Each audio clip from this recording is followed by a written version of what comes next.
Welcome to the KUBZ in Broadcasting April 2019 edition. I'm Elise Gamson, and this is Kayla Polanco. Have you been donating lately? No, why would I? For the Oasis Teen Drive, of course. What's that? Let's find out with the help of our fellow reporters. The Oasis Teen Drive is a donation of food gift cards, bus passes, clothes, and shoes. People have been donating at our school for the kids living in shelters. At the end of the drive, all of the donated items will be sent to the kids at the shelters. We talked to Miss Kelly and her Avid 9 students and their involvement with the Oasis Teen Drive. The Oasis Teen Drive is an event that my Avid 9 kids decided to put on this year. We watched a TED Talk about homeless teens in our community, and we just kind of decided we wanted to do something nice for those kids that are homeless in our area. So we put together some posters and advertising and some raffle ticket items so that kids that bring things could win a prize. We've gathered, I don't know how much, but tons of clothing, some food items, some gift certificates to support the teen center for our local homeless teens. I think we chose this particular instance because it's obviously something we can relate to. We were talking, and we sort of did a little survey about how many people knew somebody at our school that was currently homeless, living on somebody's couch, living with grandparents, really struggling, and so they decided that was who they wanted to help, basically their peers. That's why it was really important to them. Well, we were going to do other things, so not everyone agreed to do them, but the majority of us did. Well, we decided to extend our time for donations through one more week. So we've done in 2 weeks so far, and we have collected, it's laid out all over my classroom right now, so it's a big disaster area, but bags and bags and bags of clothes. There's shoes, there's some food items, and like I said, some gift cards, and hopefully this next week I've had lots of kids talk to me about it. And kind of decide what we need, and so I think I have hopes that we're going to get some more stuff. I know we have some bedding coming in, which will be really nice because there is facility there for kids to stay the night or stay for an extended amount of time until they can find a safe place to stay. So yeah, I'm really looking forward to it. It'll be exciting. I was pretty involved in the Oasis Teen Drive. I made the flyers and brought them to all the classrooms and hung them up. We decided to extend it just because we had heard so many people came up to us and said, "Oh my gosh, is it over? I forgot." And so we decided one more week. I mean, it's not going to hurt anybody to do one more week. So the more the merrier. The more the stuff we get, the better it'll be for all the kids in the community. So anybody can help with the Oasis Teen Shelter anytime, honestly. But if you are willing and able right now, you could help. Gift cards, I think, are the kind of the biggest thing that I feel like would be beneficial. Just think about teenagers. Think about what their needs are. We were hoping to get some like SCAT bus cards, gift cards for that, because a lot of these kiddos don't have transportation. So to help with that, gift certificates so they can go out and buy food, gift certificates for places that they might want to eat. Coffee might be a good thing, like newish or used, but gently used. Hoodies, socks, jeans, anything like that kind of stuff. It would be really beneficial. Just like think about the teenagers and stuff that they might want or use, or snacks that they might want to have, and bring those in. That would be great. Avid 9 does for the very far future. Thanks, Avid 9, in helping these kids at shelters and giving them hope for the future as more and more donations come in. Back to the studio. It was really fascinating learning about the Oasis Teen Drive. It really was. I'm going to donate. Want to come along? Yeah, of course. Next up, we have what teachers do for fun. Wait, teachers have fun? Let's check in with Kara. We decided to interview the teachers to see what their life is like after school. My name is Wendy Heinman, and I teach AP English and 9th grade English here at Sedro-Woolley High School. In Spain on the Mediterranean side is my favorite vacation place to go. I really like We've flown into Barcelona 3 times and then taking the coast up towards France and the Mediterranean. It's absolutely gorgeous and everybody should do it. So my daughter is a sophomore here at Sedro-Woolley High School, Claire. And so during volleyball season, I'm usually watching her volleyball games. And then I also coach volleyball over at Cascade Middle School for the middle part of the school year. So I usually rush over there during 8th period to get ready for volleyball. I love to coach 7th and 8th graders, so I usually start with 7th grade and loop up to 8th grade, and then we start again with 7th grade and we loop again. And then currently I am working on my master's, so I usually rush home and work for about 3 hours on my master's. And if I'm not doing that, then I'm usually trying to watch my daughter play tennis. My name is Mr. Williams. I'm an art teacher at Sedro-Woolley High School. My favorite vacation place so far has probably been Mexico. Normally after the bell rings and all you wonderful children go home, we get to plan for the next day, grade papers, and do things of that nature. Once we leave school, I usually go home and have my own chores to do. My favorite thing to do outside of school time is to figure out new ways to torture students, to make their life absolutely miserable when they're in class, and I'm really good at it. Before teaching, I was a student. I went right from high school to college and then right into teaching. So I've always been in school. I'm obviously a super senior because I just can't seem to get out of school. Brennan Van Lowe. On weekends, I like to work on my farm. I got some sheep and I grow some trees. And I also like to go hiking and play outside and play in the mountains. Dream vacation. Oh, going and exploring some mountains I haven't been to. I'd like to go to the Alps. Before I was a teacher, I was a college student. Before that, I was a high school student. I've climbed around here, so like Mount Baker and Mount Rainier and a bunch of the Cascades. And then I've climbed some mountains in Colombia and some really tall ones in Peru. My dream vacation would be climbing and or skiing mountains in a foreign country or in the Antarctic. Thank you for watching this video. I hope you enjoyed it. Apparently teachers do have fun. Have you ever heard of magic? Like card tricks or sleight of hand? No, Magic the Gathering. Apparently one of our clubs streams it. Well, let's check it out. I'm willing to bet that the school streams Magic and you guys didn't even know about it.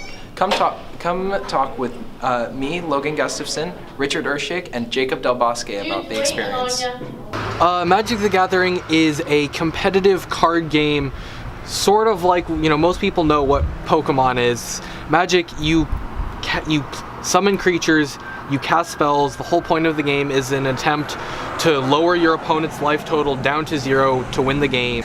One of the most fun things that have happened during the stream would probably be when I won the game because I cast like 40 spells in one turn. The plans for the club in the future is we mostly probably will just be doing streaming.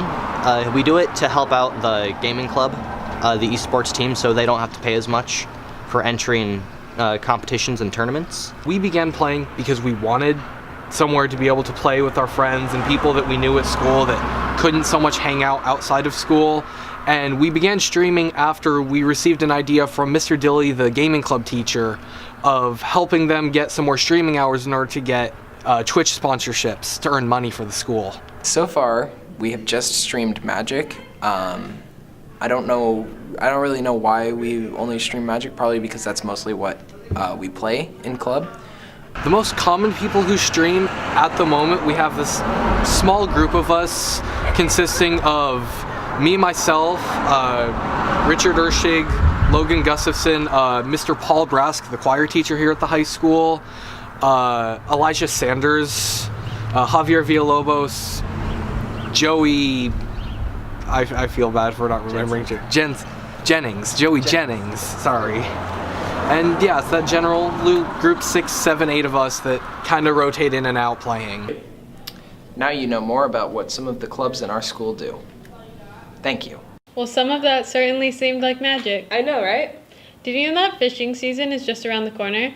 But if you can't wait till then, bass fishing is open all year long. We went to our expert, Wyatt McGee, who owns a fishing company called Filthy Fishing Jigs, to find out more. I started fishing like when I was 4 years old. My dad would take me out in a boat and we would fish for trout. I created my company the first of the year, so January 1st, 2018. My favorite type of fishing is bass fishing. I started bass fishing just a few years ago, and ever since then I've really liked it. I like how you can just go out, learn something new every single time. You can make your own lures, and that's what I do. I make my own lures and I sell them for $4 and $5 a piece. You can buy them, just go on Instagram, Filthy Fishing Jigs. So in conclusion, if you want to buy any fishing jigs, look up his Instagram at Filthy Fishing Jigs. I think it's pretty cool that we have someone that knows so much about fishing at our school. Yeah, I'd love to find out more. Did you know our baseball team is doing pretty good? I know, a 16-2 record is great. Let's send it to Adam, where he talks to one of our lead varsity players about their winning program. Today we'll be discussing the success of the varsity baseball team. What do you think the biggest factor helping you guys win so much this year? I think the biggest factor that's helping us win so much this year is just how most of us are seniors, and we've been playing together for a really long time, and we're pretty stacked this year compared to other teams, so we pretty much just dominate. Do you think your coach is better than other coaches you've had in the past, or do you think it's just because of the seniors' skill? I've definitely had better coaches in the past.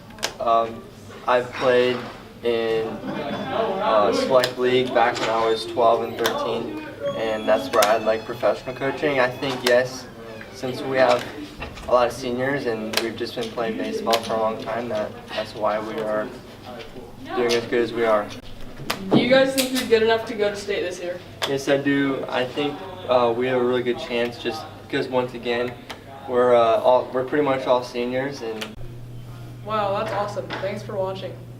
Well, let's hope they keep it up next year. Hey, our soccer team's doing pretty good, with a few mistakes. I know, before grade check, they only lost 2 or 3 games. Let's see what Haley has to say about it. Hi, I'm Gracie, and we're here today to tell you a little bit about the Sedro-Woolley High School varsity boys soccer team. I think we're doing pretty good. We lost a few kids to grade check, but it's alright. I think the highlight of this season personally has been beating Meridian when they were undefeated. Burlington every year, and then Meridian was hard, but still won. What teams are you looking forward to? Probably tonight, Bellingham, and then Seaholm at the end of the season. All right. So the highlight of my season so far has probably been beating Meridian. Thank you for watching our video on Cole Helgeson and Peyton Holt and the 2019 boys varsity soccer. I really hope our soccer team makes it to districts and playoffs. Yeah, I'd love to go see some games before the season's over. Yeah. This year, a new record was broken by a speech and debate student. Really? Who? Leora Rowe. She broke the record for the amount of points earned in national speech and debate. How exciting. Let's hear more about it. National Speech and Debate Association is a club, kind of like FFA and FBLA. It's a nationwide club that if you're a part of a debate team and your team has a charter or a chapter, then you sign up, and every tournament you go to, you're awarded points for those tournaments. Lyra was in debate class for freshman year. In fact, I think she's taken debate class every year, or at least almost every year she's been in high school. I signed up for the debate class when I was in 8th grade when we were signing up for freshman year, and I just knew that I wanted to do it, and so I just signed up for it immediately, and McCart scouted me out from the class for the team in September or October of my freshman year, and ever since then I just got hooked on it. What got me to stick with debate all 4 years was just getting to know the different dynamic of every single different team that I debated against, and having a new topic to debate every month really helped me just keep interested in it and keep going, and it helped shape my career for what I want to go into after high school, which is politics. So just having a goal to look forward to is really what kept me going all 4 of those years. After every tournament, I go to the National Speech and Debate Association site and go to the enter points thing, and I enter the points for how well she did in the tournament. And I noticed over the years that she was starting to accumulate a lot of points because she does a lot of things. And I started watching as her points grew. I saw that she was getting close to a 2003 graduate, and he had 577 points. And I noticed that Lyra was starting to approach that amount, and I started doing some calculations based on how well she'd done at tournaments at the beginning of the year and how many more tournaments we had left. And I thought, if she keeps at it and keeps doing well, she might pass him. And sure enough, she had actually scored enough points that she had passed him. Makar actually told me that I wasn't going to break the record. I knew that I was in second place for a while, and I was like, well, how close am I to breaking first? And he's like, oh, you're not gonna catch up. He's like, there's no way. And I was like, okay, well, that's great. And then we found out that there was a tournament that Makar didn't enter the points into from my sophomore year. And that was about 80 points from that one tournament that he didn't enter. So like, just then that like, I had no idea. I thought that there was no way, like Makar said, but then just knowing that I was so close after that, I worked so hard the last couple tournaments because I knew that that was what had to happen. Like I just had to work hard and do my best.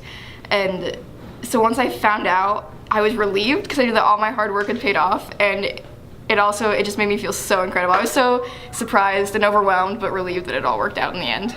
It's just such an incredible opportunity to have, because a lot of schools you have to actually audition or try out to get into the speech and debate team, but with us it's really amazing because you can just go in and try it once, and even if you hate it, you can just like leave and hope that you never talk to Makar again, because if you do, then he's just gonna give you crap about it.